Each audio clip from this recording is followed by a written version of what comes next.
I didn't always teach English, but before this, I was in one of those seasons of life where I wasn't in a good place. I feel like I kind of had a little bit of a mental breakdown, but I just didn't really know who I was, where I was going, what I wanted to do. I felt very lost.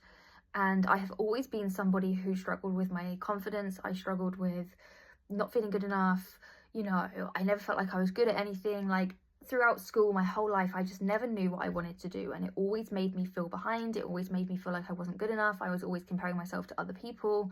And that is not good for one's self-esteem. So during this time where everything kind of imploded and I was just not happy with where I was, instead of trying to figure it all out, I just went back to tiny, simple habits and just focused on working on myself and reconnecting with myself. I had been quite interested in self-development for a few years prior, so I always had like a little toolbox of things that I could go back to, and I kept it really simple. I think when you're feeling super overwhelmed, the best thing to do is just keep it simple, because confidence comes from taking action.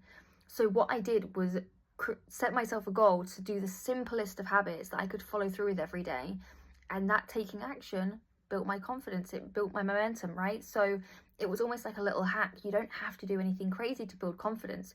You just have to do what you said you would. So for me, it was a little bit of movement every day, 5 minutes of journaling, 5 minutes of meditation, and just focusing on being present and just checking in with myself. It helped me feel grounded again. It helped me build my confidence again. It helped me start building momentum in my life again. It was so crazy because it was so simple, but it just transformed. And during that time, a friend introduced me to online teaching. And honestly, the only reason I started was because I wanted to work from home, but very quickly I fell in love with it. And I also discovered very quickly that many of my students were not just struggling with a lack of vocabulary. What they were also dealing with was a lack of confidence, comparison, not feeling good enough, everything that I had been working on in my own life. I built a teaching approach around that, and it's literally been the best thing that I've ever done. I love it.